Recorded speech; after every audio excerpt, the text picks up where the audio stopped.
चलिए बेटा अपना टॉपिक है आज का मैट्रिसेस एंड डिटर्मिनेंट्स।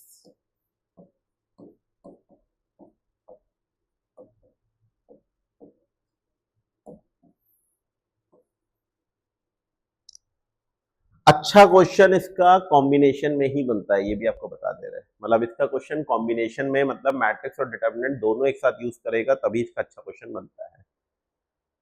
बाकी 3 से 4 क्वेश्चन का सेगमेंट है ये टोटल, ये आप समझ लीजिए। मतलब जो ये थोड़ा सेगमेंट है पूरा, वो 3 से 4 क्वेश्चन का है। पहला क्वेश्चन एक्सक्लूसिव मैट्रिक्स का रहेगा, जिसमें मैट्रिक्स मल्टीप्लिकेशन का रोल होगा सबसे बड़ा। तो एक तो आप ये समझ लीजिए, उस पर आपको कमांड करना है। दूसरा इसमें होता है प्रॉपर्टीज। प्रॉपर्टीज में डिटर्मिनेंट से रिलेट करके और मैट्रिक्स से रिलेट करके प्रॉपर्टीज होती हैं, उनका यूज करके क्वेश्चन बनाया जाता है। वो क्वेश्चन अगर प्रॉपर्टीज से करोगे तो बहुत बहुत कम टाइम में सॉल्व होता है, अदरवाइज बहुत टाइम खींच जाता है। मतलब वो ऐसा नहीं देगा कि तुम कर नहीं पाओ, वो ऐसा तुमको फंसाएगा, करते करते करते करते टाइम बहुत खराब कर देगा तुम्हारा। तो वो वही चाहता ही है कि बच्चा एक क्वेश्चन में इतना टाइम खराब कर दे कि दूसरे में हम उसको फंसा ले जाए।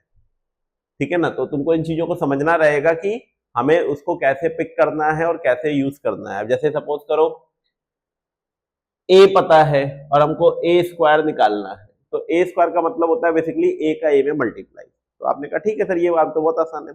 बट अगर सपोज करें का ए की पावर 200 निकालना है, तब आपने कहा था सीधी सी बात है कि ए की पावर 200 निकालने का मतलब कि कहीं ना कहीं गेम होना चाहिए, ऐसे तो हम फंस जाएंगे इस चीज में।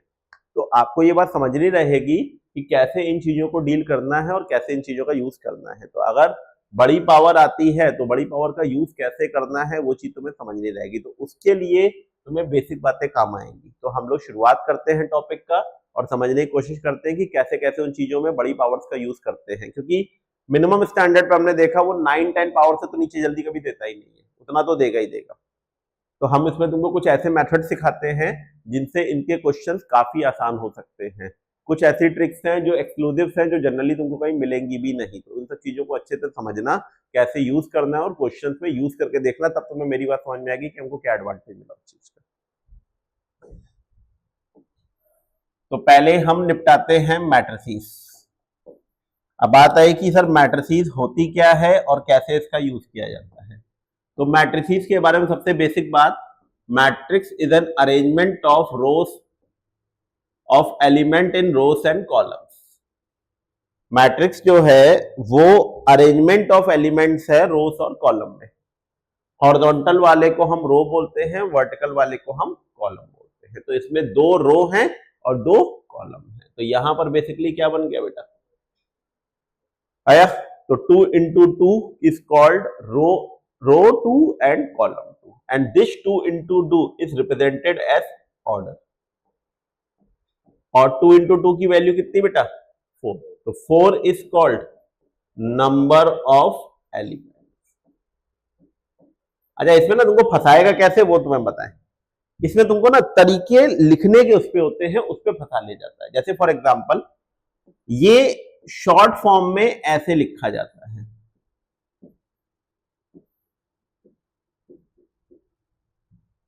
तो अब इस बात को तुम्हें क्लियर करना होगा कि एग्जैक्टली सर ये लिखा क्या है, इसका सेंस क्या है। ए आई जे का मतलब होता है element of ith row and jth column. Element of ith row jth column. तो जैसे आपने कहा सर ये 4 एलिमेंट हैं, तो इनमें इसके नाम कैसे कैसे रखे जाएं। तो हमने कहा इसको अगर तुम ध्यान से देखो तो ये फर्स्ट रो है और फर्स्ट कॉलम, तो इसका नाम बेसिकली क्या हुआ बेटा, A11। तो ये बात अच्छे से क्लियर। इसका नाम बेटा 12 21 21 और ये 82। तो आपने कहा कि अगर हम आपको इस तरह से मैट्रिक्स बनाने के बजाय आपको उस तरह का प्रेजेंटेशन दे दें और आपसे चीजें पूछे, तो आप मैट्रिक्स हमको बना के दे सकते हो। जैसे फॉर एग्जांपल अगर हम आपसे कहें एक मैट्रिक्स ए है ए आई जे, जिसका ऑर्डर है 2 क्रॉस 3, मतलब 2 रो हैं 3 कॉलम हैं, और हमसे कहा गया ए आई जे की वैल्यू है आई प्लस जे। ए आई जे की वैल्यू क्या है बेटा? आई प्लस जे। हमसे कहा गया है कि बताओ ये मैट्रिक्स के एलिमेंट्स क्या क्या होंगे या मैट्रिक्स को बना के दिखाओ। तो आपने कहा था सबसे पहली चीज, जैसे आपने वो डब्बा बनाया था वैसे हमको यहाँ पे डब्बा दिखाइए। तो हमने कहा इस डब्बे में 2 रो होंगी, 3 कॉलम। तो पहले एलिमेंट का नाम क्या होगा? 1 1, first row first column, first row second column, first row third column, second row first column, second row second column, second row third column. Meaning clear? ये बात समझ में आई? अब आपने कहा कि सर इस वाले एलिमेंट के लिए आई कितना? आई मतलब क्या होता है बेटा? रो, और जे मतलब कॉलम। तो इस वाले एलिमेंट के लिए आई कितना? 1, जे भी कितना? 1। तो अगर आई और जे दोनों को 1 रख देंगे तो A11 की वैल्यू, ये बात समझ में आई? A12, A13, A21, A22, A23। तो ये वाली बात समझ में आई बेटा अच्छे से? क्लियर? तो आपने कहा A11, A12, A13, A21, A22, A23 मिलाकर हमारे पास जो एलिमेंट बने वो 2 3 4 3 4 5 बने। तो आप बस इस वाले में इसकी जगह इसको प्लेस कर लीजिए तो आपकी मैट्रिक्स तैयार हो जाएगी 2 3 4 and 3 4 and. Meaning clear? Logic clear? तरीका क्लियर? यानी कुल मिलाकर आपने कहा सर हम एक बात तो सीख गए, आप हमको कोई भी मैट्रिक्स को अगर शॉर्ट फॉर्म में दोगे तो हम उसको बड़ा करके तो कम से कम बना ही सकते हैं। एक्चुअली में प्रेजेंटेशन पॉइंट ऑफ व्यू से इस पार्ट में बहुत अच्छे से काम करना, क्योंकि वो डेफिनेटली तुमको फंसाने की कोशिश करेगा और तुम अगर उसमें फंस गए उसके ट्रैप में तो क्वेश्चन आंसर चला जाएगा तुम्हारे। तो अगर ये पार्ट तुम्हारा क्लियर है तो इसके बाद वाले पार्ट में चीजें सिखाना काफी आसान रहता है। इसी के बेसिस पे इनके नाम होते हैं। जैसे ये मैट्रिक्स अगर तुम ध्यान से देखो, इसमें रो 2 हैं, कॉलम 3 है, यानी रो और कॉलम सेम नहीं है। तो जब रो और कॉलम सेम नहीं होते हैं तो इसको हम लोग बोलते हैं रेक्टेंगुलर मैट्रिक्स। जब रो और कॉलम सेम होते हैं तो उसको क्या बोलते हैं बेटा? Diagonal matrix. अब सपोज करो जैसे ऐसे होता बेटा, तो अगर हम पूछे तो इसका ऑर्डर क्या होगा? 1 क्रॉस 3। रो 1 है, कॉलम 3 है, तो इसका ऑर्डर क्या होगा बेटा? 1 क्रॉस 3। जैसे इसका ऑर्डर क्या होगा? 3 क्रॉस 3। रो कितनी, कॉलम कितना, तो उसका नाम होता है रो मैट्रिक्स और इसका नाम होता है कॉलम मैट्रिक्स। तो row matrix, column matrix, square matrix और रेक्टेंगुलर मैट्रिक्स। इतनी बात अच्छे से क्लियर? तरीका समझ में आया बेटा इस चीज का? तो ये तुम्हें नाम के साथ क्लियर होनी चाहिए कि चीजें कैसे इसका यूज किया जाता है। तो ऐसा ना हो नाम में ही हम फंस जाए, वो बोल दे एक रो मैट्रिक्स है उसके एलिमेंट ये है, तो तुरंत समझ जाओ रो मैट्रिक्स मतलब रो कितनी होगी बेटा? एक, जो भी एलिमेंट दिए हैं वो कॉलम के एलिमेंट है। क्लियर? बढ़ाया आगे? चलो अब इसी में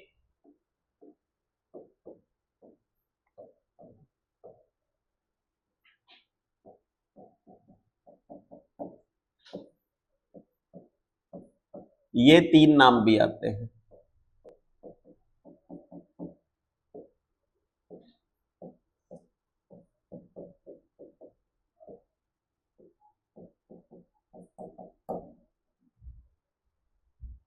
diagonal matrix, scalar matrix and identity matrix. ये वर्ड बार बार तुम्हारे सामने आएगा और बार बार गलती होगी। पहली चीज, डायगोनल वर्ड का मतलब होता है ऐसे एलिमेंट जिसमें आई और जे क्या होता है? सेम होता है, और इसका रिप्रेजेंटेशन सिर्फ और सिर्फ स्क्वायर मैट्रिक्स में होता है। ये बात भी याद रखना।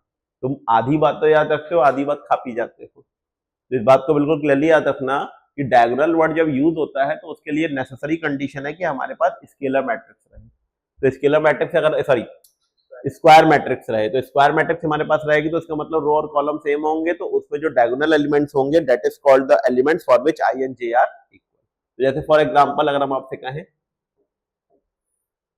3 क्रॉस 3 के लिए, तो A11 A12, A13, A21, A22, A23, A31, A32 और A33।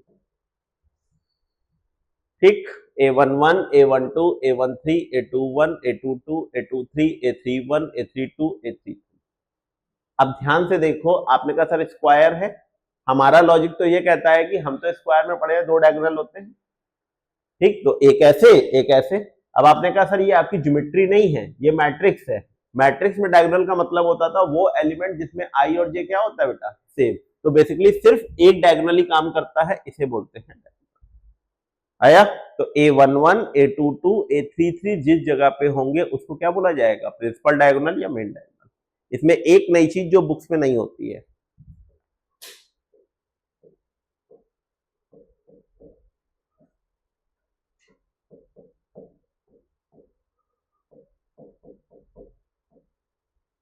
पहले बताओ ये समझ में आ रहा है क्या मतलब हुआ?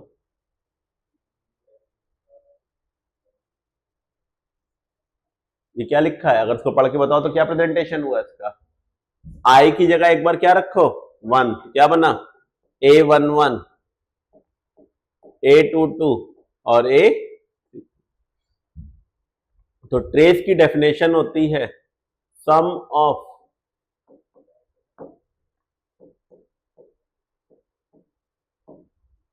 Got it. ट्रेस की डेफिनेशन होती है सम ऑफ डायगोनल एलिमेंट, जो भी डायगोनल एलिमेंट का सम होगा that is called the trace.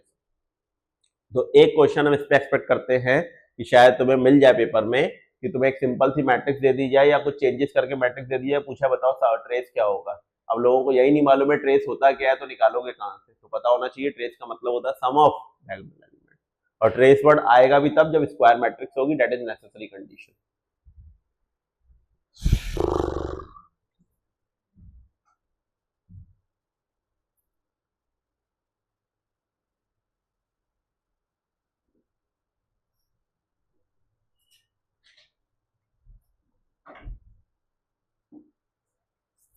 बेटा अब बात यह है कि सर आप पढ़ा रहे थे डायगोनल मैट्रिक्स, आप ले आए ट्रेस या डायगोनल, मतलब डायगोनल एलिमेंट क्या होते हैं। तो एक्चुअली में रीजन ये था इसका बेटा, डायगोनल मैट्रिक्स हो चाहे स्केलर मैट्रिक्स हो चाहे आइडेंटिटी मैट्रिक्स हो, इन तीनों के लिए एक ही कहानी होती है कि इनके डायगोनल एलिमेंट में कुछ एलिमेंट्स की वैल्यू होगी और बाकी सब क्या होंगे, जीरो। प्रेजेंटेशन समझना।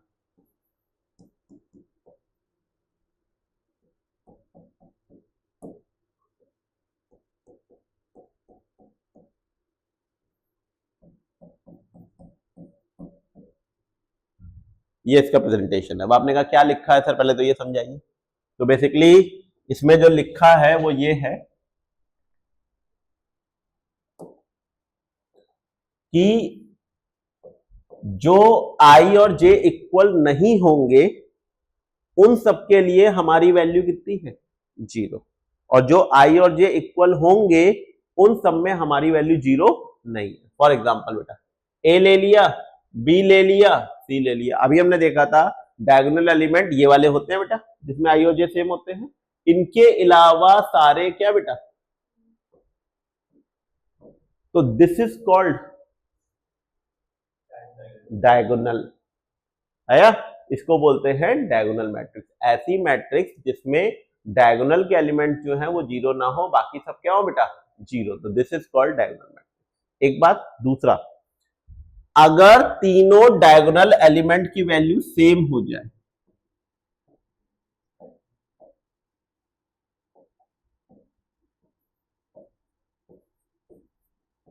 तीनों डायगोनल एलिमेंट की वैल्यू क्या हो जाए, सेम हो जाए।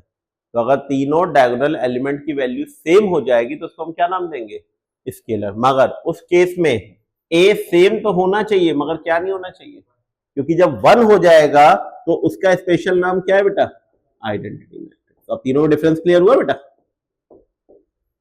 तो आइडेंटिटी के लिए नेसेसरी कंडीशन है कि जो डायगोनल एलिमेंट की वैल्यू होनी चाहिए वो क्या होनी चाहिए बेटा, 1 होनी चाहिए। और स्केलर में ये 1 नहीं होनी चाहिए, सेम होनी चाहिए बट 1 नहीं होनी चाहिए। और उसके अलावा जो आपकी डायगोनल मैट्रिक्स है तीनों ही डिफरेंट हो जाएंगे।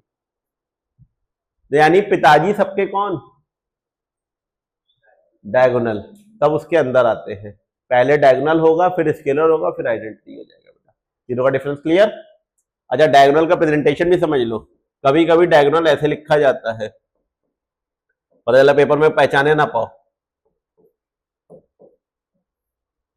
कहा एक मैट्रिक्स है, ये कुछ नहीं दिया, बस ऐसे ही बोल दिया एक मैट्रिक्स ये है, तो तुमको समझना पड़ेगा मैट्रिक्स में 3 एलिमेंट है, तो इसका मतलब डायगोनल एलिमेंट की वैल्यू ए बी सी है, बाकी सब 0, यानी ये स्क्वायर मैट्रिक्स है 3x3 की।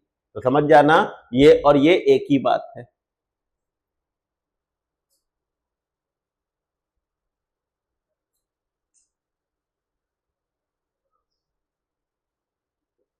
आया समझ में बेटा? क्लियर?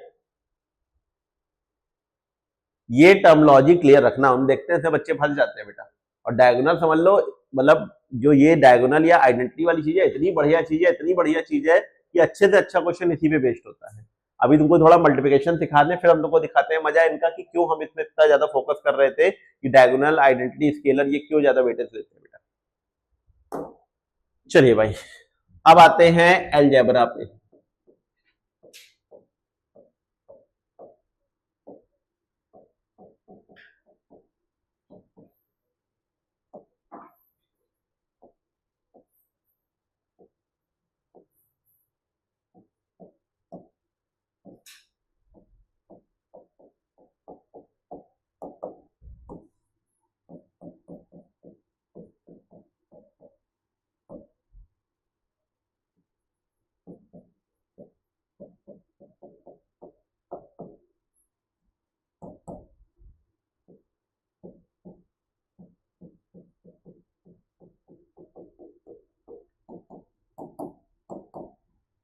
देखो बेटा, पहले ये 3 बातें। मैट्रिक्स में कंपैरिजन कैसे होता है, एडिशन कैसे होता है, सब्ट्रैक्शन कैसे होता है। एक्चुअली में पहले 3 बातें इसलिए उठाई क्योंकि तीनों एक ही जैसी है। कंपैरिजन का मतलब होता है दो मैट्रिक्स को कंपेयर करना। तो पहली चीज जो तुमको याद रखनी है कि सर मैट्रिक्स में कंपैरिजन तभी पॉसिबल होगा जब दोनों के ऑर्डर आपस में क्या होंगे, सेम होंगे। मतलब matrix can be compare only when the order of matrix should be equal. तो यानी कि बेटा A B C D P Q R आया, जब कंपेयर करेंगे तो कौन किसके इक्वल, ए पी के equal, B C S sorry D, ये रूल होता है। तो that is a game of comparison. इसको प्रेजेंटेशन वाइज कैसे लिखते हैं वो देखो।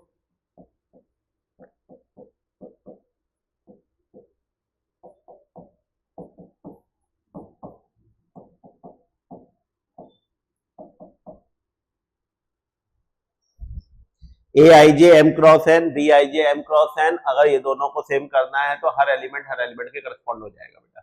1 1 1 1 वाला के करस्पॉन्डिंग, 2 2 2 2 वाला के करस्पॉन्डिंग, 3 3 3 3 के और 4 4 4 4। क्लियर?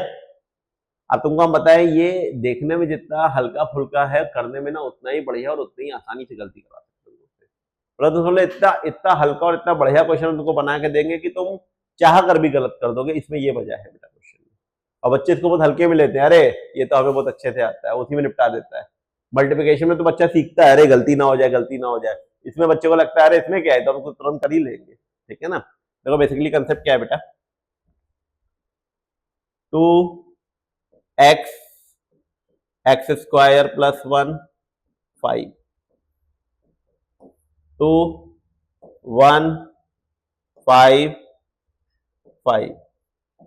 हमसे कहा गया है फाइंड x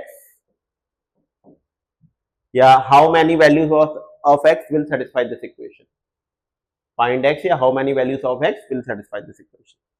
तो आपने कहा था इसमें क्या, यूं बता देते हैं। देखिए 2 2 सेम है, यहां पे कौन आ रहा है बेटा, x, यहां पे 1, तो पहली वैल्यू ऑफ x 1, परफेक्ट। दूसरा बेटा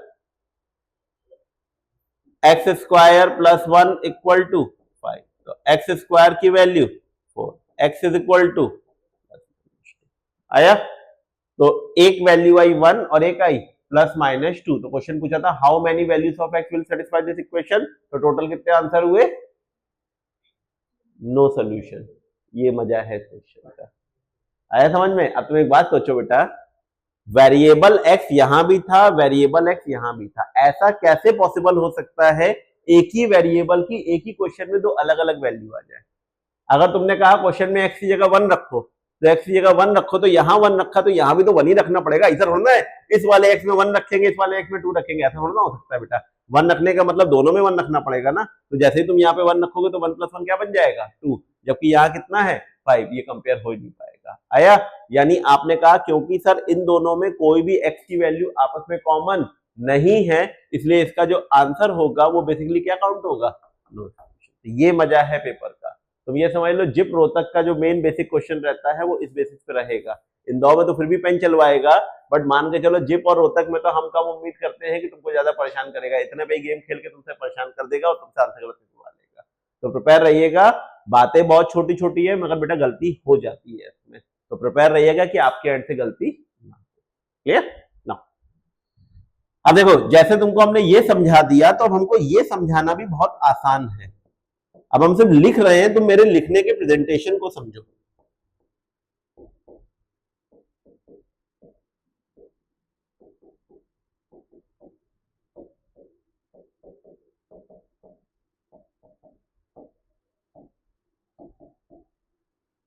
देखो बेटा, तुम अगर मेरे लिखने के प्रेजेंटेशन को समझो तो सारा मीनिंग अपने आप ही निकल के आ जा रहा है। पहला, एडिशन तभी होगा जो ऑर्डर इसका हो वही ऑर्डर इसका हो।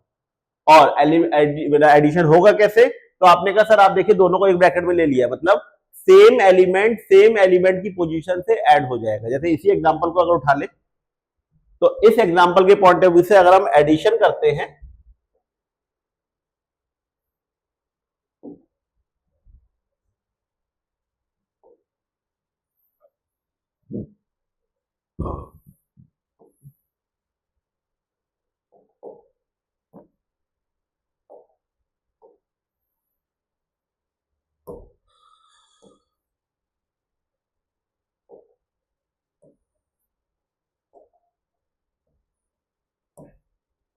सेम एडिशन के पॉइंट ऑफ व्यू से अगर हम इसका एडिशन करते हैं, सेम कंसेप्ट के पॉइंट ऑफ व्यू से, तो अब तुम देखो जब इसका एडिशन करेंगे बेटा तो करस्पॉन्डिंग एलिमेंट से ऐड होगा। तो हमारे रूल के हिसाब से ये क्या बन गया बेटा?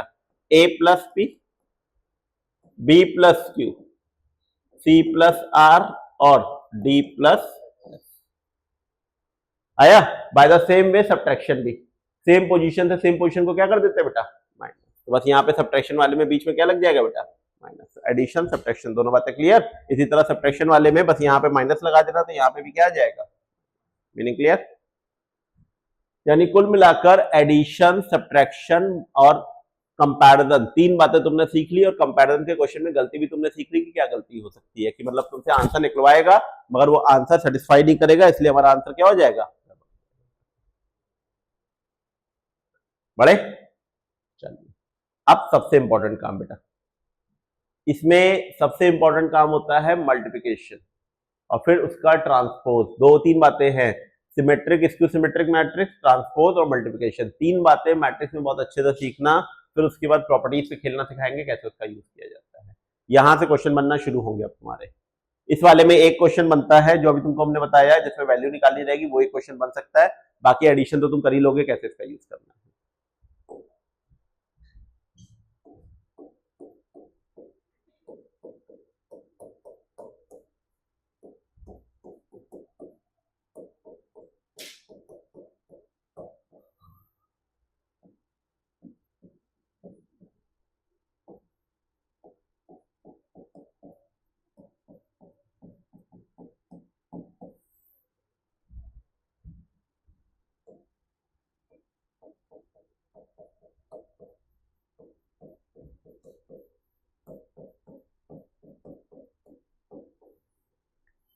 देखो बेटा, दो टाइप के मल्टीप्लिकेशन है, एक का नाम है स्केलर मल्टीप्लिकेशन और एक का नाम है मैट्रिक्स मल्टीप्लिकेशन। स्केलर मल्टीप्लिकेशन का मतलब होता है कि अगर कोई मैट्रिक्स तुमको दे रखी है उसका मल्टीप्लाई तुमको किसी एक कांस्टेंट एलिमेंट के से करना है। एक मैट्रिक्स 2x2 की थी और इसका मल्टीप्लाई हमको के से करना था। तो सिंपल सा कॉन्सेप्ट होता है बेटा इसका कि जब के अंदर जाएगा तो सबके पास जाएगा, के ए, के बी, के सी, के D. This is called matrix multiplication bye scalar element के। अगर तुमको के अंदर ले जाना है तो सबके पास जाएगा। गेम यहां पर है, सारा कंसेप्ट यहां पर है। मैट्रिक्स ए दे रखी है जिसका ऑर्डर है m cross n, matrix B दे रखी है जिसका ऑर्डर है p क्रॉस q। ए का बी से मल्टीप्लाई करना है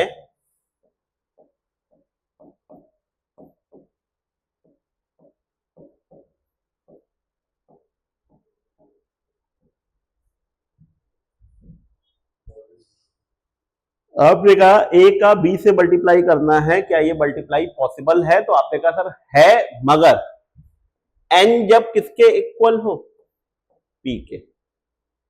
ये दोनों जब सेम होंगे तभी मल्टीप्लाई पॉसिबल है, अदरवाइज मल्टीप्लाई पॉसिबल नहीं। आया?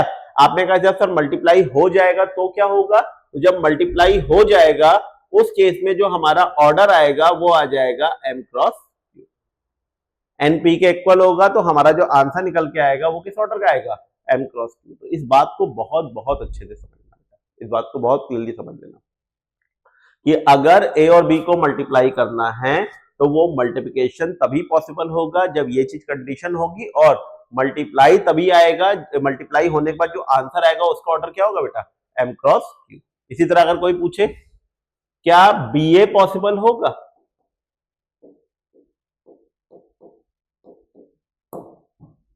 क्या बीए पॉसिबल होगा? तो आपने कहा सर बिल्कुल हो सकता है, बीए पॉसिबल होगा, मगर तब जब Q किसके इक्वल हो, M के। तो यहां पर आ जाएगा Q इज इक्वल टू, आया, और Q M उड़ा दिए तो अपने पास जो ऑर्डर बचा वो किस ऑर्डर का बचा बेटा, P क्रॉस।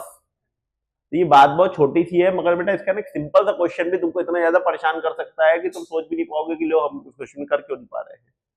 तो हम तुमको शीट जो देंगे उसमें हम इसमें परेशान करेंगे तुमको बेटा इस चीज को लेकर, तो तुम्हें वो क्लैरिफाई करना रहेगा कि नहीं सर हमारा कंसेप्ट इतना स्ट्रांग है कि आप हमें फंसा ना पाओगे इस जगह पर। तो ये चीज तुम्हें बिल्कुल ध्यान रखनी है कि ए बी और बी ए दोनों पॉसिबल हो सकते हैं, मगर कंडीशन डिफर डिफर है। तो अगर कोई पूछे क्या ए बी हमेशा बी ए के इक्वल होगा, क्या ए बी हमेशा बी ए के इक्वल होगा, तो आपने कहा सर ऐसा कैसे हो सकता है। सपोज करिए एक मैट्रिक्स है 2 क्रॉस 1 की और एक मैट्रिक्स है 1 क्रॉस 2 की। तब तुम सोच के देखो, अगर ये ए मैट्रिक्स है ये बी मैट्रिक्स है, तो ए और बी को मल्टीप्लाई करेंगे तो 1 और 1 उड़ जाएगा, तो 1 और 1 उड़ जाएगा तो ऑर्डर क्या बचेगा, 2 क्रॉस 2। मगर जब बी का ए में मल्टीप्लाई करेंगे तो 2 2 उड़ेगा, तो ऑर्डर क्या आएगा, 1 क्रॉस 1। यानी दोनों मैट्रिक्स का ऑर्डर सेम नहीं है। अगर ऑर्डर सेम नहीं है तो यानी दोनों मैट्रिक्स भी सेम नहीं होगी। तो कोई तुमसे पूछे क्या ये ऑलवेज इक्वल होगा, तो कहोगे नहीं सर, हो भी सकता है और नहीं भी हो सकता। आया? तो नेसेसरी कंडीशन नहीं है कि ये इक्वल होना ही चाहिए। क्लियर है? तो मैट्रिक्स का मल्टीप्लाई करने का लॉजिक क्लियर हुआ बेटा, कैसे मल्टीप्लाई किया जाता है? बना लो, इस चीज को बनाना है तो आगे बढ़ाएगा। ये समझने वाला पार्ट है बेटा, इसी में गलती के सारे चांसेस हैं। क्वेश्चन भी अब यहीं से बनना शुरू होते हैं।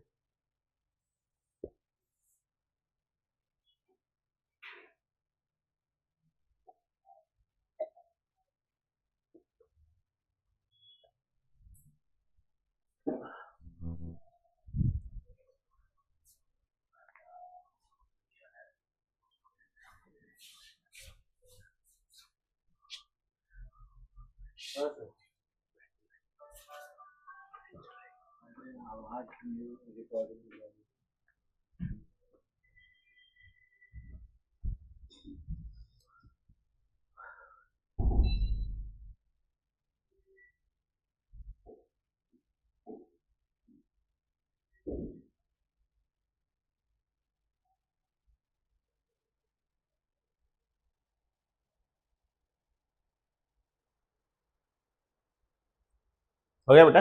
चले चले, अब हम तुमको ना कुछ एग्जाम्पल मल्टीप्लिकेशन के करके समझाते हैं, और ऐसे सीखना कि जो एग्जाम्पल हम तुम्हें करा रहे हैं वो परमानेंटली तुम्हें याद हो जाए। सबसे अच्छी बात ये है देखो, क्योंकि हम उम्मीद करते हैं क्वेश्चन जो फंसाने का पार्ट है वो इन्हीं एग्जाम्पल में से फंसेगा, इसलिए इनको याद कर लो।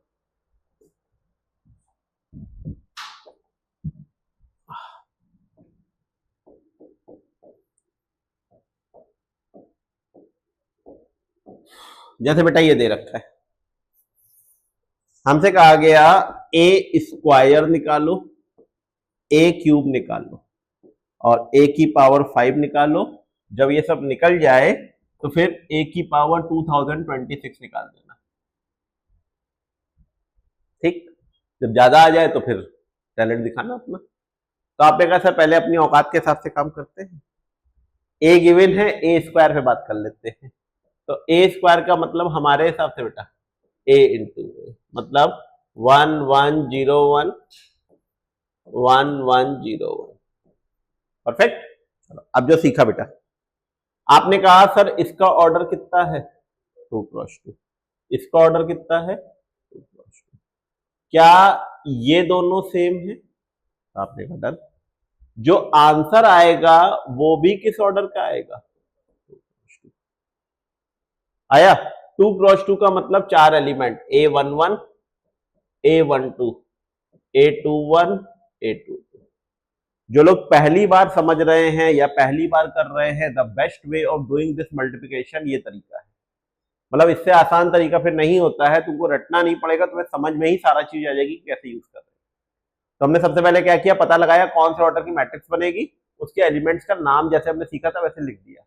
अब इस A11 से कहा भाई A11 अपने बारे में थोड़ा बताओ। तो उसने कहा देखो भाई मेरा नाम है A11, अगर तुम इसको इंटरप्रिटेट करोगे तो इंटरप्रिटेशन आएगा फर्स्ट रो फर्स्ट कॉलम। तो पहले वाले की फर्स्ट रो और दूसरे वाले का फर्स्ट कॉलम आपस में क्या कर दो, मल्टीप्लाई। तो उसका तरीका होता है फर्स्ट एलिमेंट को फर्स्ट एलिमेंट से मल्टीप्लाई करो, सेकंड एलिमेंट को सेकंड एलिमेंट से मल्टीप्लाई करो, बाकी दोनों को आपस में ऐड कर दो। तो क्या बना बेटा,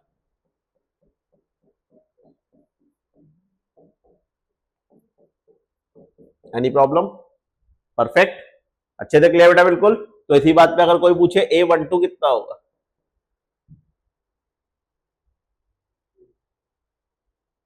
फर्स्ट रो सेकंड कॉलम। तो फर्स्ट रो तो मतलब यही, सेकंड कॉलम मतलब ये। तो पहले 1 का 1 से मल्टीप्लाई, फिर 1 का 1 से मल्टीप्लाई, और 1 और 1 का सम कितना बेटा, क्लियर। फिर A21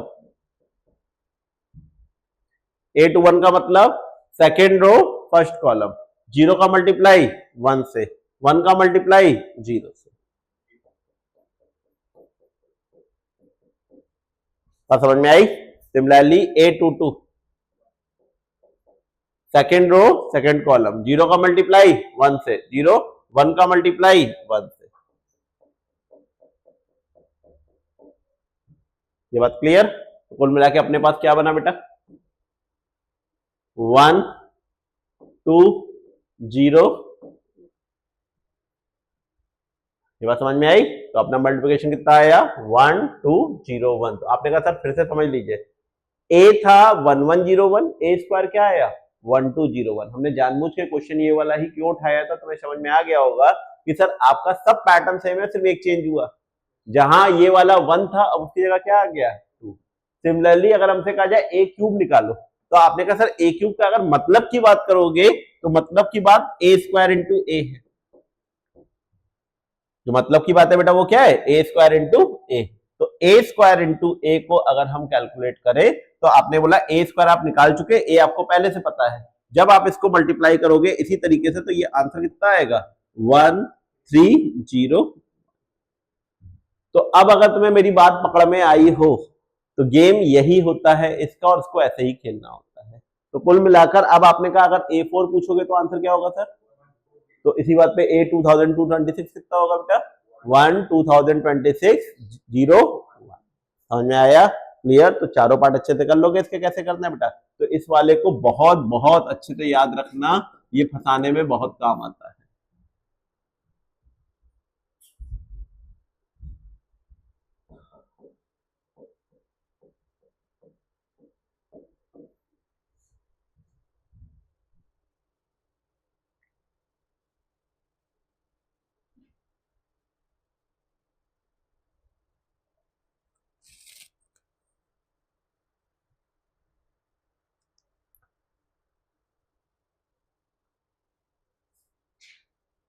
क्लियर है बेटा ये चीज, पैटर्न क्लियर?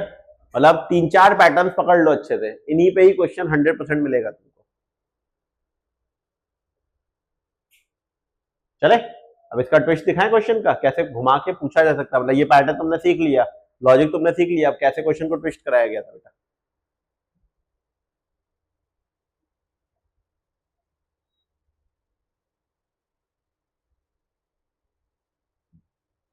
हो गया पक्का। जैसे ये आया था बेटा, a is equal to 1 1/51 0 1, find sigma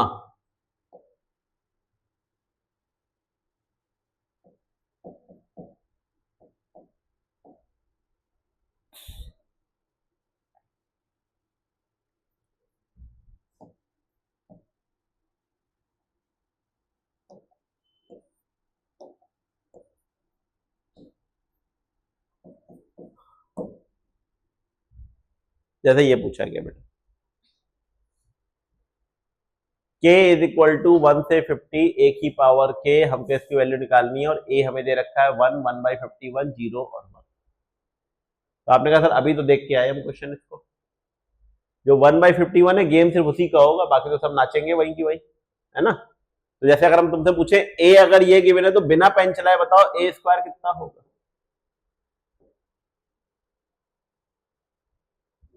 बिना पेन चलाए बताओ a स्क्वायर कितना होगा बेटा, 1 0 1, इसमें तो कोई चेंज नहीं होगा, बस ये वाली चीज डबल होके क्या बन जाएगी 2/51। आया। तीसरा बेटा a क्यूब 1 3/51 0 a की पावर 50 1 50/51 0। आया। सबको आपस में क्या करना है, ऐड करना है। तो सबको आपस में अगर ऐड करेंगे तो बताओ जरा, जब एडिशन होगा तो क्या क्या आएगा, कहां कहां आएगा, बोलो।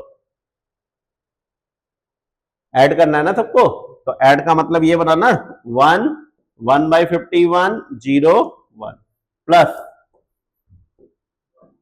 2/51 0 1, थर्ड 1 0 3/51 1, लास्ट 1 50/51 0 सॉरी 0। परफेक्ट। तो बता बेटा ऐड करें, तो ऐड में हम लोगों ने क्या सीखा था, सेम नंबर सेम पोजीशन पे ऐड होता है, तो 1 1 1 1 1 1 कितनी बार आएगा बेटा, तो आपने बोला यहां वाला पहला एलिमेंट क्या आ गया बेटा 50, दूसरा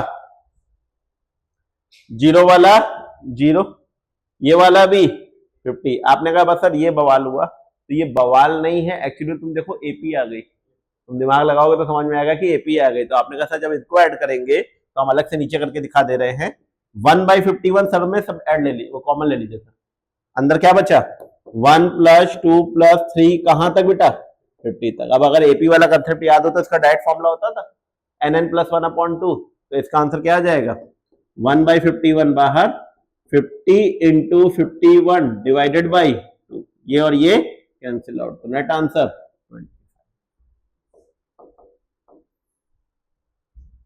आप समझ में आया, ये मजा है इंदौर का, मतलब इंदौर का स्टैंडर्ड ये रहता है बेटा पेपर का। आप ये समझ लीजिए कि इस टाइप का क्वेश्चन हो सकता है आपको करा कराया मिल जाए।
समझ आया बेटा अच्छे से, मतलब इस वाले पैटर्न को याद रखना, मतलब ये जो 1 1 0 1 करके हमने तुमको सिखाया कि 3 एलिमेंट अगर इधर के 0 होते हैं उधर एक एलिमेंट होता है, तो जब तुम पावर क्यूब करोगे तो बस उसी में चेंज होता है।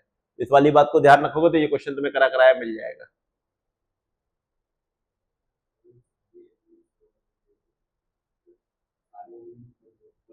तब 2 2 2 2 हो जाता, देखो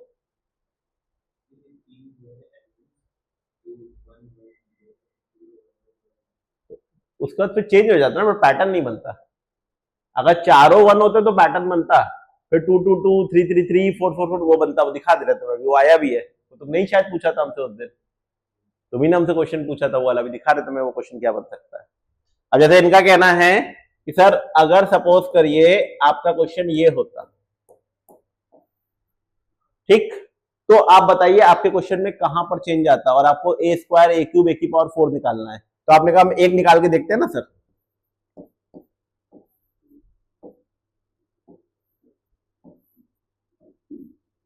one one one one one one one multiply, one one जा वन, वन वन जा one, two two two two. मजा बेसिकली ये है,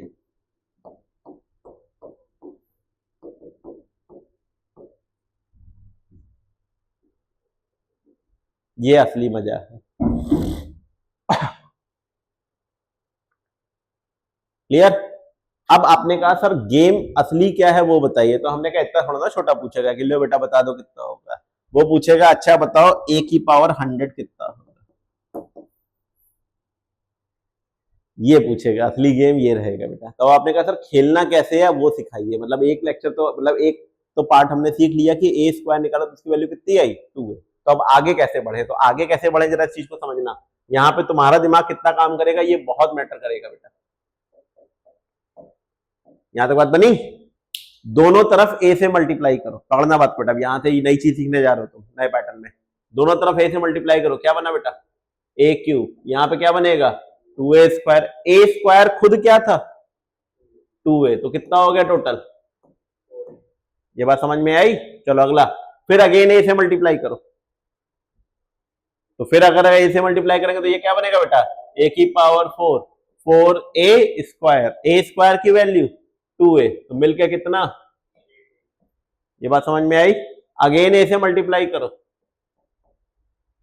ए की पावर 5, कितना बना बेटा 8a स्क्वायर मल्टीप्लाई, यानी कितना हो गया 60 आया। अब अगर ध्यान से देखो तो इसको हम लोग 2 का स्क्वायर लिख सकते हैं, इसको हम लोग 2 का क्यूब लिख सकते हैं, इसको हम लोग 2 की पावर 4 लिख सकते हैं। अब तुम ध्यान से देखो जितनी पावर यहां आ रही है 2 की पावर 1 कम आ रही है कि नहीं आ रही है, और साथ में क्या आ रहा है ए। मेरे ख्याल से मेरा काम खत्म। अगर हम पूछते हैं ए की पावर 100 कितना आएगा,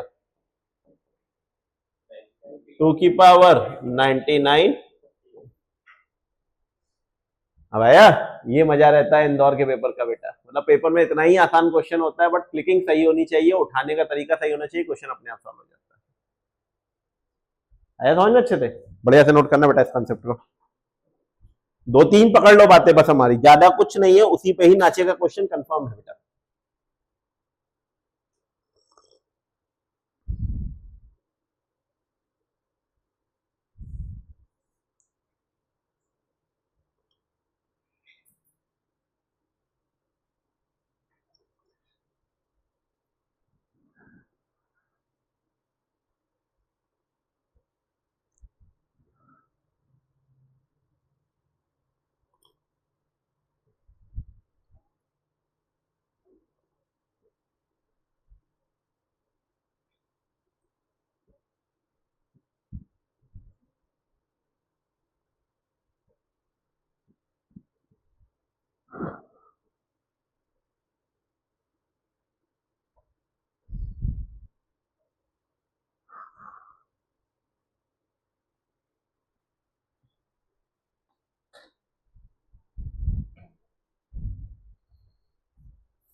डन बेटा,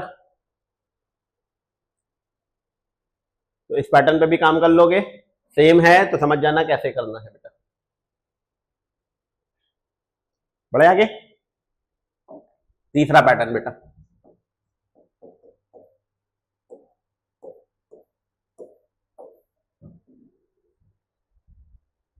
जीरो जीरो जीरो वन, ये दे रखा है। हमसे कहा गया इसमें ए स्क्वायर ए क्यूब ए की पावर 4 जितना चाहो उतना निकाल के दिखाओ, तो आपने कहा शुरू।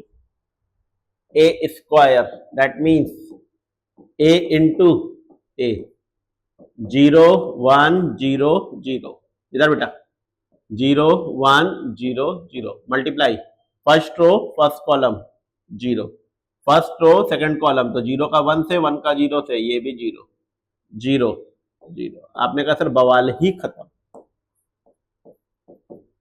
ए स्क्वायर के चारों एलिमेंट क्या है बेटा? 0। अगर ए स्क्वायर के चारों एलिमेंट 0 हैं तो अब मल्टीप्लाई किसी से भी होगा तो हर केस में आंसर इसका कितना आएगा? 0 आया। यानी अगर कभी भी ए तुम्हें इस टाइप का दे रखा होगा और तुमसे कहा जाएगा आगे के कोई भी एलिमेंट निकालो, तो समझ जाना आगे की जितनी मैट्रिक्स बनेंगी वो सारी की सारी क्या होंगी? 0 0 0 0। यानी गेम सिर्फ पहले का होगा, बाकी किसी का कोई गेम नहीं। आया। अब जैसे इसके साथ का क्वेश्चन क्या था, इंदौर में पूछा भी गया था, मतलब क्लास का करा कराया क्वेश्चन था 23 के पेपर में, शायद ये 22 या 23 के पेपर में करा कराया मिल गया था बच्चों को। एक्चुअली में ये दिया था और हमसे कहा था कि ए अगर ये है तो फाइंड द वैल्यू ऑफ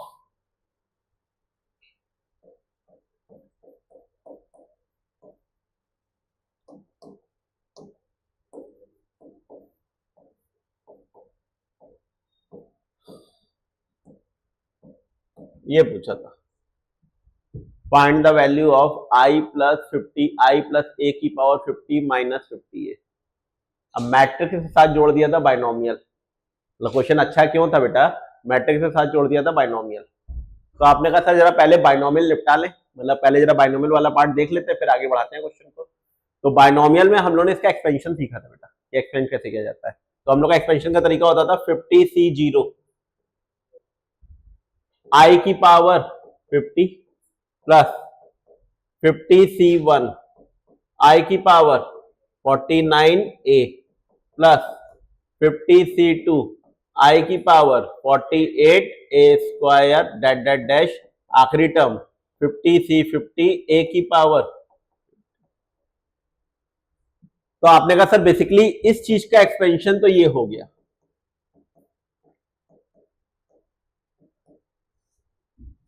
इस चीज का एक्सपेंशन हमारा ये हो गया, आई प्लस ए की power 50 is equal to this. अब बात ये आई, आई प्लस ए की power 50 is equal to this, अगर हमको ये एक्सपेंशन हो गया तो हम इसका यूज कैसे करें सर वो बताइए। तो आपने कहा सर देखिए दो बातें हैं, क्वेश्चन में आई भी आ रहा है और बहुत बड़ी पावर के साथ आ रहा है, और ए भी आ रहा है। तो आपने कहा ए को तो किनारे रखिए, अभी पहले जरा आई को समझ लीजिए। तो आई का मतलब क्या था बेटा? आइडेंटिटी 1 0 0 1। अगर हम पूछे आई स्क्वायर कितना होगा, तो आपने बोला आई स्क्वायर का मतलब 1 0 0 1 का मल्टीप्लाई किसमें बेटा? 1 0 0 multiply first row first column first row, second column second row, first column second row second column. तो 1 का 1 से मल्टीप्लाई हुआ तो यहाँ पे 1 आया, 0 का 0 से 0 आ गया। फिर बेटा 1 का 0 से 0 का 1 से, तो ये कितना आया? 0। 0 का 1 से 1 का 0 से ये कितना आया? 0।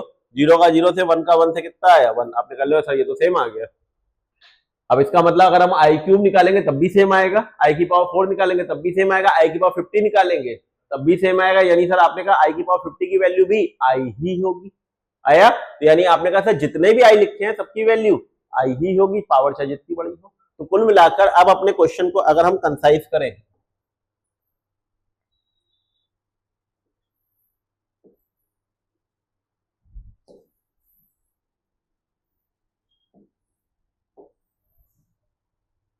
अब अगर आपकी दोनों बातों को सर यहाँ पे कंसाइज करें तो यूं चुटकियों में पूरा क्वेश्चन खत्म कर देंगे हम आपका।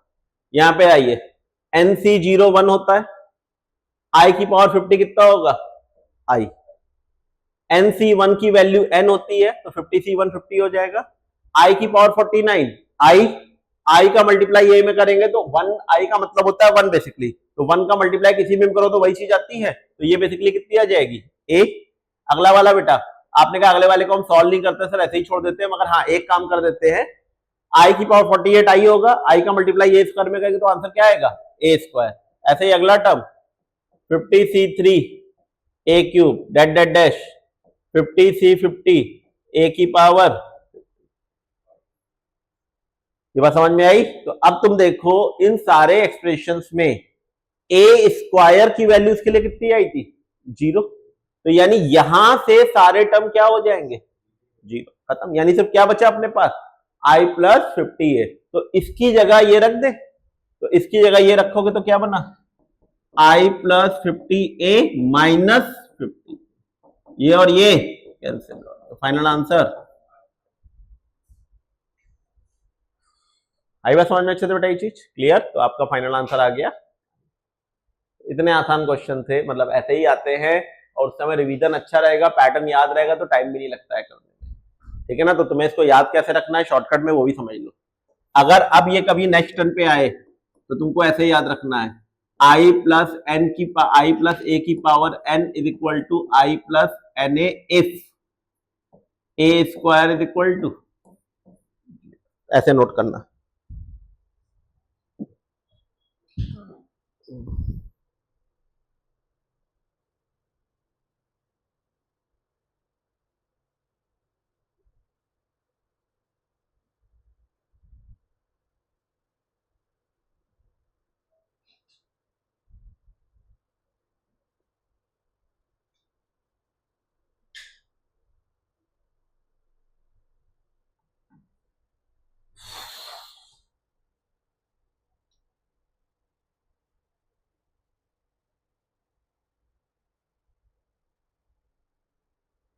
तो आपने 3-4 ट्रिक्स पढ़ ली बेटा, आई वाला पढ़ लिया कि आई की पावर कुछ भी हो तो आई होता है, ये वाला पैटर्न पढ़ लिया 0-0 होता है, उस वाले पैटर्न में पढ़ लिया कि पहले एलिमेंट में चेंज होता है बाकी सब सेम रहते हैं, तो 2-3 ट्रिक्स तुमने पढ़ ली बेटा इसके,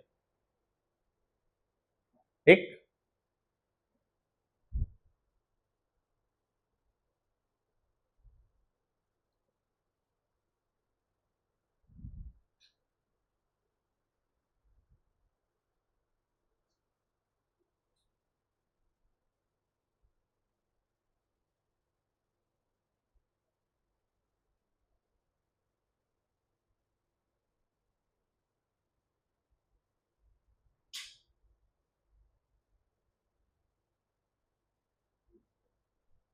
बढ़ाए आगे, हो गया, चलो।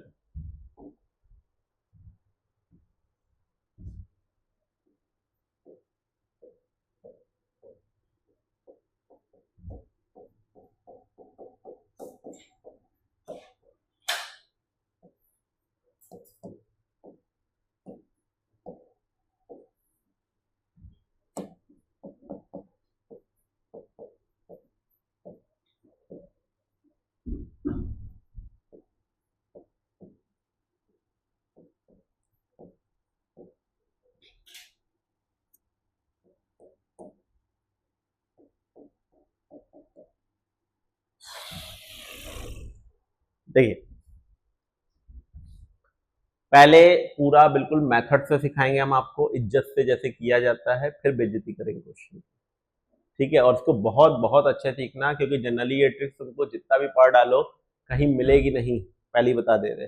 जो ट्रिक्स तुमको सिखाने जा रहे हैं उसका डायरेक्ट मेथड कहीं तुमको दिखेगा नहीं कि इतने आसानी से कोई क्वेश्चन सॉल्व कर दिया जाता है, तो वो पैटर्न बना रखा है हमने, इसलिए क्वेश्चन सेट हो जाता है।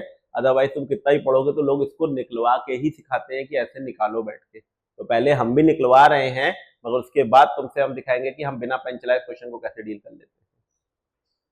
आपने कहा था देखिए पहले तो करना क्या है, ए आपको गिवन है, आपको ए स्क्वायर चाहिए, 5a चाहिए, के आई चाहिए, और सब इक्वल टू 0 है, आपको के की वैल्यू बतानी है। तो यानी आपने कहा सर कुल मिलाकर बाकी सब तो ठीक है, बस कौन नहीं पता है, ए स्क्वायर। तो ए स्क्वायर का मतलब ए इंटू ए, तो ए इंटू ए का मतलब 1 2 3 4, 1 2 3 multiply, first row first column, second row second column, तो 3 2 जा 6 plus 1, first row first second column second row 4 2 जा 8 8 और 2 3 1 जा 3 4 3 जा 12 12 और 3 3 2 जा 6 4 4 जा 16 16 और 6 आ गया स्क्वायर। चलो रखो, बताओ यहां क्या बना बेटा, 7 10 15 22, ये हो गया बेटा। इधर आओ, 5a, a में 5 का मल्टीप्लाई कितना बना, 5 10 15 20 प्लस के आई का मतलब K 0 0 that should be equal to 0 0 0 0 आया। 0 का मतलब 0 0 0 0। अब बता बेटा, इसको इससे माइनस करें, क्या बचेगा बोलो? 2 0 0 2, ठीक, माइनस का नहीं प्लस का, plus K 0 0 that should be equal to 0 0 0 0। अब बताओ, इन दोनों को ऐड करेंगे तो क्या आ गया बेटा ऊपर? के plus 2 0 0 K plus 2 is equal to 0 0 0 0। Compare K plus 2 is equal to 0, K is equal to, आया। तो इस बात का ध्यान रखना, दोनों से एक ही वैल्यू आनी चाहिए, अलग अलग ना आ जाए। ऊपर भी के प्लस 2 है, नीचे भी के प्लस 2 है, इसलिए माइनस 2 आएगा। अब एक से 2 होता है, एक में 3 होता, तो आंसर फिर क्या हो जाता? No solution. तो ध्यान रखना, इस बात को फंसा सकता है। तो आपने कहा फिलहाल इस क्वेश्चन का आंसर सर मेहनत से हमने निकाला, हमारा आंसर कितना आया? माइनस 2, ठीक है ना। तो 95% जनता पेपर में ऐसी होगी जो यही मेहनत करेगी, और वो 95% जनता जो तुम्हारे साथ पेपर देगी वो पेपर से बाहर होगी।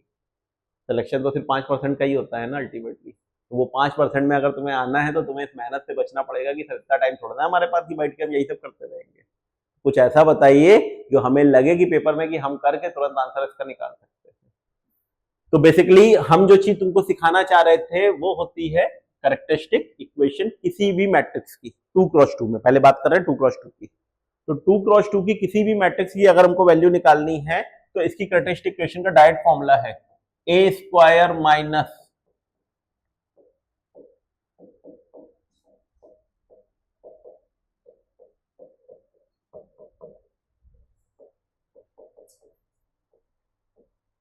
ध्यान से देखो बेटा इस चीज को। अगर ए है हमारा ए बी सी डी, तो A square minus A plus D A plus A D minus B C I that should be equal to 0। ये डायरेक्टली बिना पेन चलाए हम निकाल सकते हैं किसी भी क्वेश्चन के लिए 2x2 में। तो 2x2 में अब कभी भी जरूरत पड़ेगी तो सीधे खेल जाएंगे और आंसर बता देंगे। तो आपने कहा जरा खेलिए सर इस क्वेश्चन में।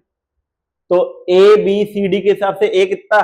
1 बी 2 सी 3 डी 4।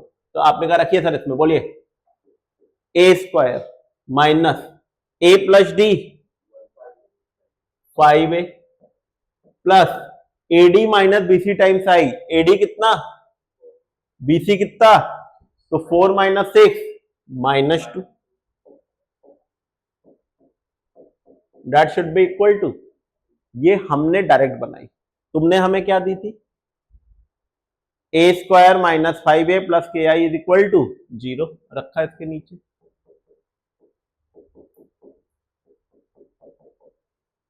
कंपेयर सेम सेम, के की वैल्यू कितनी? खत्म। समझ में आया? तो ये बुक्स में नहीं होता है बेटा। तो कुछ चीजें इसमें तुमको ऐसे सिखाएंगे कि अगर तुम्हें पेपर में मिल गया ये क्वेश्चन तो ऑब्जेक्टिव में अगर किसी स्कूल लेवल पे भी आ जाए तो तुम निपटा देना, कोई जरूरत ही नहीं है किसी चीज को करने की बेटा। तो ये सब एडवांटेज रहेगा तुम्हारे पास पेपर में करने का कि लास्ट मोमेंट का जो रिवीजन होता है वो यही फायदा देता है तुम्हें कि ये सारे क्वेश्चन तुम्हारे लिए बहुत आसानी से सॉल्व हो जाएंगे। तो प्रिपेयर रहिएगा ऐसे क्वेश्चन के लिए, मिलेगा जरूर ये क्वेश्चन, बस करना कैसे है तुम्हें ये क्लियर होना चाहिए। ठीक है। एक्चुअली में ये जो होता है इसको हम लोगों ने अभी पीछे पढ़ा था, इसको क्या बोलते हैं? ट्रेस। ये एक नई चीज अभी तुमने पढ़ी, इसको अब हम बोलेंगे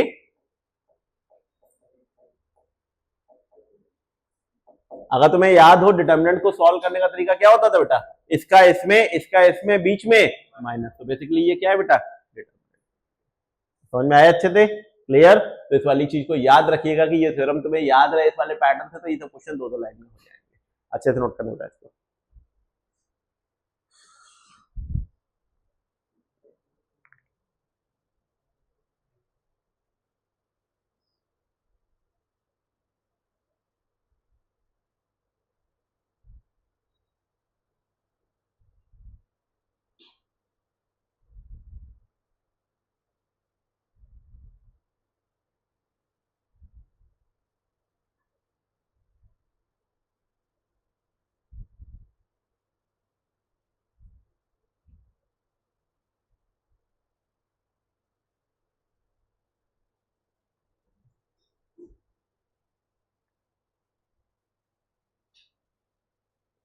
क्यूब के लिए भी हमने ये बनाया है फॉर्मूला, मगर क्यूब में ना 2 स्टेप में ही चलता है, तीसरा फंसाता है, तो हम बता दे रहे तुम्हें क्योंकि अभी तक जितने भी क्वेश्चन बने हैं क्यूब में उसमें काम कर गया है ये, मतलब उनसे क्वेश्चन सॉल्व हो गए हैं उनके, क्योंकि जो भी पूछा कभी क्वेश्चन पेपर ने वो उन्हीं दोनों में से कोई एक चीज पूछी है, तो हम तुम्हें 2 लॉजिक बता दे रहे हैं क्या क्या है, उनको याद रखना बेटा।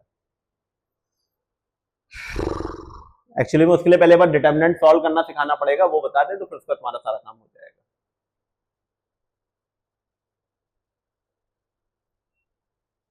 ट्रेस और ये दोनों क्लियर हुआ बेटा, डिटर्मिनेंट क्या होता है, ठीक है। अब देखो, अब पहले ये बात सीख लो, अब बेसिकली यही से कनेक्ट कर दे रहे हैं डिटर्मिनेंट की बेसिक चीजें।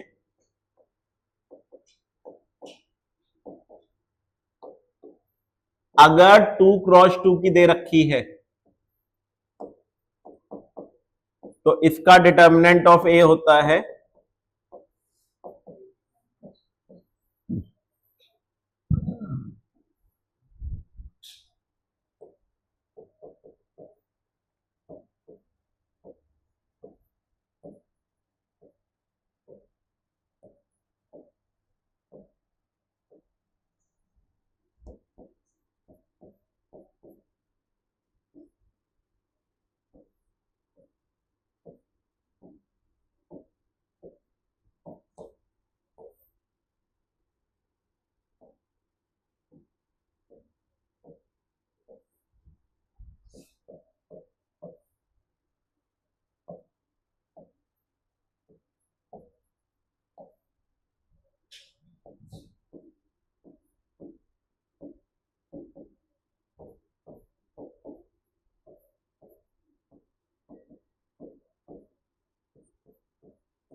ये दोनों अच्छे से सीखना बेटा। 2x2 की डिटर्मिनेंट कैसे वो एक्सपेंड की जाती है, 3x3 की कैसे एक्सपेंड की जाती है। 3x3 में बेसिकली क्या होता है बेटा, जिस एलिमेंट को पकड़ोगे उस रो उस कॉलम को उड़ा दोगे, जो बचेगा वो तुम लिख दोगे। रूल होता है प्लस माइनस प्लस। आया, तो तुम्हें डिटर्मिनेंट में ये रूलिंग याद रखनी है, ना याद रहे तो जैसे एलिमेंट हमने लिखे बस ऐसे ही तुम पकड़ लेना, क्वेश्चन कभी गलत नहीं होगा तुम्हारा। तो तुम्हें ये 2 बड़े काम हमेशा आने चाहिए डिटर्मिनेंट की सॉल्विंग में। 2x2 और 3x3 की डिटर्मिनेंट अगर तुम्हें सॉल्व करनी है तो डायरेक्टली तुम यूज करके अपना आंसर निकाल सकते हो। अब बात आई कि ठीक है सर चलिए ये हमने कर लिया, तो वो जो करेक्टरिस्टिक इक्वेशन का डिस्कशन हो रहा था अभी, उससे जो क्यूबिक वाली करेक्टरिस्टिक इक्वेशन बनती है या 3x3 की बनती है, उसमें क्या क्या इसका रोल होता है।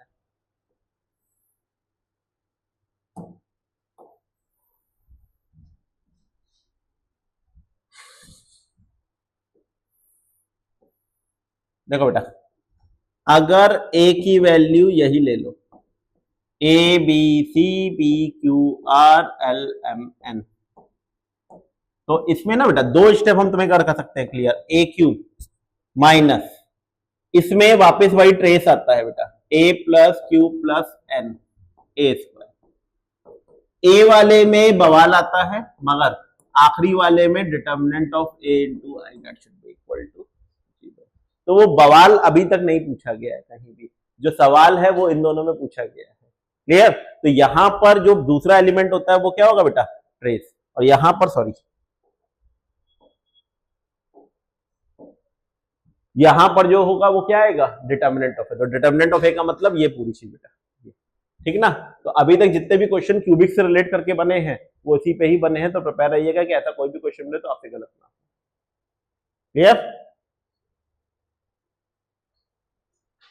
हम सॉल्व करने के लिए बीच वाला सॉल्व कर दें, मगर कोई रोल नहीं है उसका, कोई यूज भी नहीं है बेटा, वो कैलकुलेटिव टाइप का आता है, इसलिए इसका कोई क्वेश्चन बनता भी नहीं है, बनता है इन्हीं दोनों में। तो तुम प्रिपेयर रहना कि इन दोनों में से कहीं भी के हो तो के की वैल्यू सेट कर देना कि वैल्यू क्या निकलनी चाहिए, इन्हीं दोनों में कोई ये क्वेश्चन पूछेगा।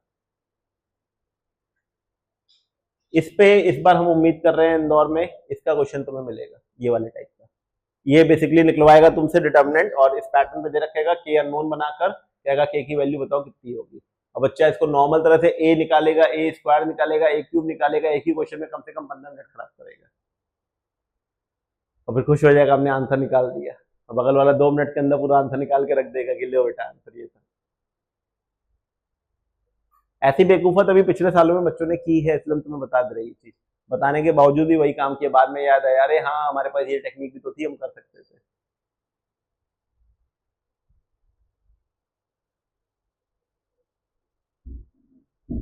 ओके बेटा, चले। मोस्ट इंपॉर्टेंट कॉन्सेप्ट है ये वाला, इसको याद रखिएगा, गड़बड़ नहीं होना चाहिए। एक कॉन्सेप्ट और है, वो खास करके इंदौर के लिए ही है, क्योंकि ट्रिग्नोमेट्री का मेन वर्जन इंदौर में आता है बेटा, ये वाला।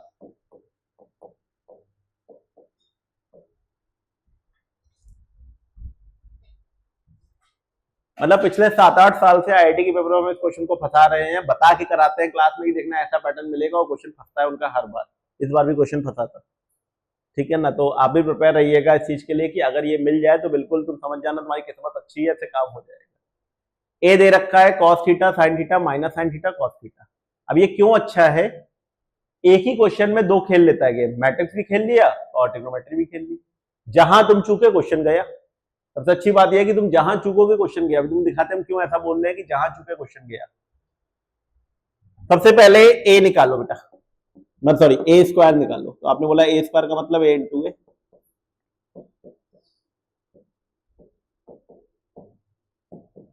तुम्हारा वीक पॉइंट भी बता देते हैं क्या है, किस वजह से क्वेश्चन चला जाता है।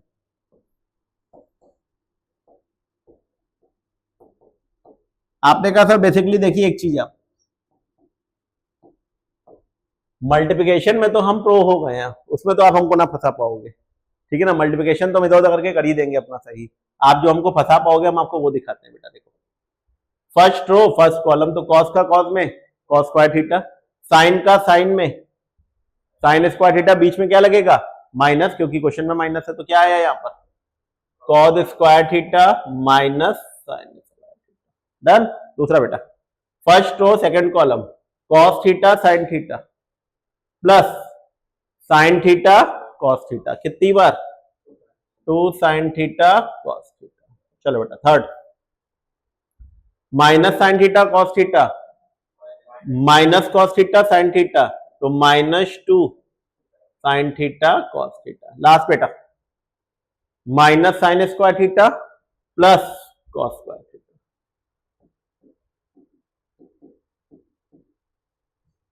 डन। अब बताओ cos square theta minus sine square theta कितना होता है। बस यही वो बेवकूफत है जो तुम करके आओगे, इसलिए हमने आपसे बोला कि मैक्सिमम बच्चे ही गलती करते हैं। Cos square theta plus sign square theta की वैल्यू 1 होती है, ना कि माइनस की। मैक्सिमम बच्चे ये गलती करते हैं, वो ऑप्शन भी देता है। लो बेटा हम तो तुम्हें वैसे भी दे रहे हैं, क्लियर। तो ये बेसिकली 1 का फॉर्मूला नहीं होता है बेटा, ये फॉर्मूला होता है किसका cos 2 थीटा का। इसलिए ट्रिग्नोमेट्री फंसाती है बेटा क्वेश्चन में, क्योंकि फॉर्मूले नहीं याद होते हैं। ये फॉर्मूला होता है बेटा sin 2 theta minus sine 2 theta, और यहां पर परफेक्ट। अब ध्यान से समझो, क्वेश्चन में क्या था थीटा, स्क्वायर किया तो क्या आया 2 थीटा। अगर हम पूछे a की पावर n कितना होगा, very good, cos n theta sine n theta minus sine n theta और cos n थीटा। इस पे बनेगा क्वेश्चन इस बार, बिल्कुल पक्का। अगर तुम्हें ये बात याद रह गई तो क्वेश्चन बहुत आसानी से सॉल्व कर ले जाओगे, अगर नहीं याद रही तो टाइम खींचेगा और क्वेश्चन तुमसे 10-15 टर्म निकलवाएगा, पूछेगा वैल्यू कितनी होगी।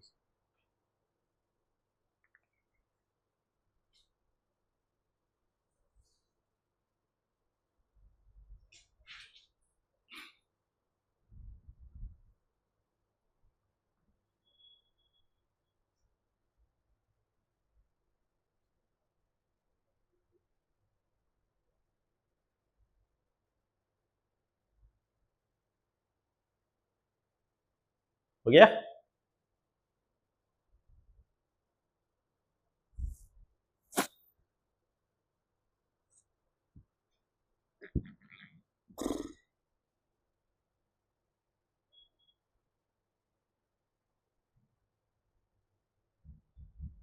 भैया समझ में आए अच्छे थे, सारे पैटर्न क्लियर हुए। इतने पैटर्न्स पे क्वेश्चन चलता है, मतलब ये समझ लो जितने तुमको बता दिए इन्हीं पे क्वेश्चन से कहीं ना कहीं छुपा हुआ। अब बस तुम ढूंढ डालो कि कहां से वो पैटर्न घुमा रहा है, कैसे तुमको पकड़ना है बेटा। टर्मोलॉजीज बता दी, ट्रेस डायगोनल एलिमेंट्स का सम होता है, यही सभी तक क्वेश्चन में बना है। एक बार लास्ट चीज और बची ट्रांसपोज, वो देख लो तो मैट्रिक्स पूरा फिनिश हो गया तुम्हारा। इनवर्स नहीं, वो जब तक हम नहीं चाहेंगे तब तक नहीं बनेगा क्वेश्चन, तुम्हारे लिए ज्यादा हो जाएगा बेटा, मतलब फिर वो इंदौर के हिसाब से भी टफ हो जाएगा, इतना भी उन लोग का वो नहीं है कि नहीं फंसाएंगे। करने को तो हम कुछ भी करते हैं, बट पेपर के हिसाब से जितना हम समझते हैं, क्योंकि बेटा नॉन मैथ्स के बच्चे भी रहते हैं ना, तो वो इतना ही फंसाएगा जितनी तुम्हारी औकात होगी, तो वो ऐसा नहीं देता है कि कुछ बच्चों को पता ही ना हो रहा है इसका क्या मतलब होता है बेटा, तो ये नहीं देता है। Basic cos theta sine theta तुमने पढ़ा हुआ है और ट्रिग्नोमेट्री उसने मेंशन कर रखी है, इसलिए वो पूछता है, इसलिए ये क्वेश्चन बनता है।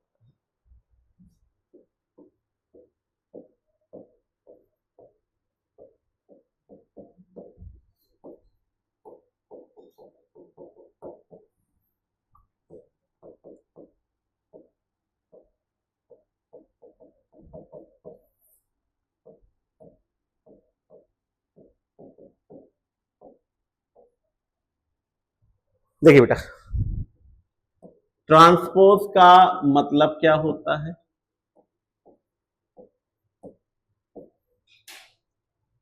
ट्रांसपोज का प्रेजेंटेशन ये या फिर ये होता है, या तो ये या तो ये, इन दोनों में ही ट्रांसपोज जब किया जाता है तो बेसिकली आपकी रो जो होती है वो कॉलम में कन्वर्ट हो जाती है, रो जो है वो कॉलम में कन्वर्ट हो जाती है। अच्छा फिर से सोचो, ट्रांसपोज करके फिर ट्रांसपोज कर दिया, सेम आ जाएगा, फिर ट्रांसपोज कर दिया बदल जाएगा, फिर ट्रांसपोज कर दिया, यानी जितनी इवन बार करेंगे सेम आएगा और जितनी ऑड बार करेंगे ट्रांसपोज हो जाएगा, ये बात याद रहेगी। अब बात आती है कि सर सिमेट्रिक मैट्रिक्स का नाम क्या होता है और क्यों होता है? तो सिमेट्रिक का मतलब होता है ऐसी मैट्रिक्स जिसका ट्रांसपोज करने पर क्या आ जाए, सेम आ जाए, उसको क्या बोलते हैं, सिमेट्रिक। जैसे फॉर एग्जांपल 1 2 3 2 ये दे रखा है, इसका अगर ट्रांसपोज लें तो ये ऐसे हो जाएगा, तो क्या बनेगा बेटा 1 2 2 आया। तो अगर ये ऐसे हो जाएगा तो एक इसके इक्वल हो जाएगा, आ गया समझ में? तो ए अगर ए ट्रांसपोज के इक्वल हो जाएगा तो इस मैट्रिक्स का नाम क्या होगा, सिमेट्रिक। आई बात समझ में? ए अगर ए ट्रांसपोज के इक्वल हो जाएगा तो इस मैट्रिक्स का नाम क्या हो जाएगा, सिमेट्रिक। इसी तरह से ए अगर माइनस ए ट्रांसपोज के इक्वल हो जाएगा तो इसका नाम क्या होगा बेटा, स्क्यू सिमेट्रिक। आपने कहा एग्जांपल, आपने कहा था सपोज करिए जैसे था 0 -2 2 0, ट्रांसपोज लिया 0 2 -2 0, ये बना। अगर हम पूरे में से माइनस कॉमन लें तो जो प्लस है वो माइनस का हो जाएगा, जो माइनस है वो प्लस का, तो क्या बना बेटा बेसिकली अपने पास 0 -2 2 0, सेम आ गया। तो यानी अगर सेम आ गया तो ये क्या होता है बेटा, तो अगर कोई मैट्रिक्स है उसका ट्रांसपोज करने पर उसी के इक्वल आ जाएगा तो उसको क्या बोलते हैं बेटा, सिमेट्रिक मैट्रिक्स। और अगर माइनस के इक्वल आ गया तो उसको क्या बोलेंगे, skew symmetric. And final words, a matrix can be resolved as a sum of symmetric and skew symmetric। किसी भी मैट्रिक्स को हम दो पार्ट में तोड़ देते हैं, उनमें से एक सिमेट्रिक होती है और एक स्क्यू सिमेट्रिक होती है। पूरा अच्छे से नोट करके आखिरी में इसको नोट कर लेना।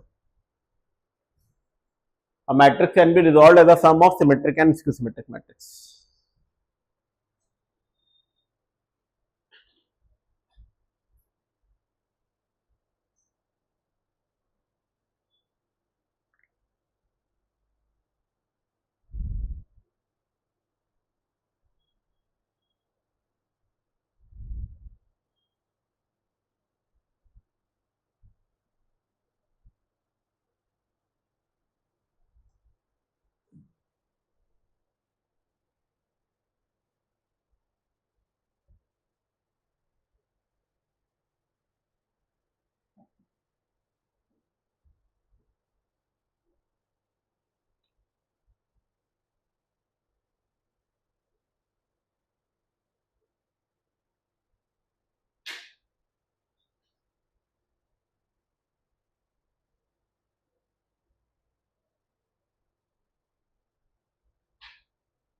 हो गया बेटा? चलिए, प्रॉपर्टीज ऑफ ट्रांसपोज और प्रॉपर्टीज ऑफ मल्टीप्लिकेशन दोनों ही देख लो। पहला ए बी का whole transpose that should be B transpose A transpose, एक ए प्लस बी का होल ट्रांसपोज या प्लस या माइनस दोनों में कुछ भी हो, तो A transpose plus minus B transpose. Multiplication में मामला पलटता है, एडिशन सब्ट्रैक्शन में वही का वही रहता है। अगर ए बी सी का होल ट्रांसपोज हो जाए, ये अच्छा है। अगर ए बी सी का होल ट्रांसपोज आ जाए, अब अपने करना आता सर, ऐसा तो आपने कुछ पढ़ाया ही नहीं। हमने कहा एक काम करते हैं, बी सी को अपने मन में बी मान लेते हैं और ए को ए रहने देते हैं, तो ये पहला ही वाला केस बन गया। तो उस लॉजिक के हिसाब से इसका फॉर्मूला बनाएंगे तो ये बनेगा बेटा बी सी ट्रांसपोज ए। इसको फिर इस थ्योरम से तोड़ दें, तो फिर इस थ्योरम तोड़ेंगे तो क्या बनेगा बेटा सी ट्रांसपोज बी ट्रांसपोज। ये बात समझ में आई? तो अगर तुम ध्यान से एनालाइज करो तो हुआ क्या, आखिरी वाला पहले आ गया, पहले वाला आखिरी में, बीच वाले पे कोई फर्क, बीच वाला वहीं पे बन जाता है। क्लियर?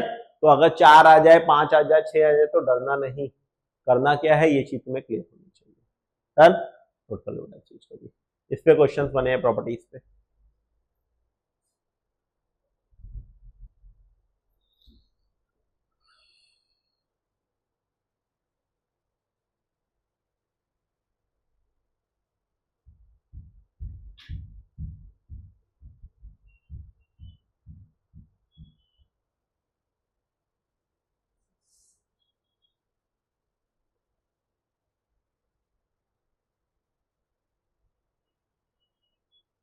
सिमेट्रिक स्क्यू सिमेट्रिक का क्वेश्चन इसमें बहुत बढ़िया बन सकता है, प्रिपेयर रहिएगा,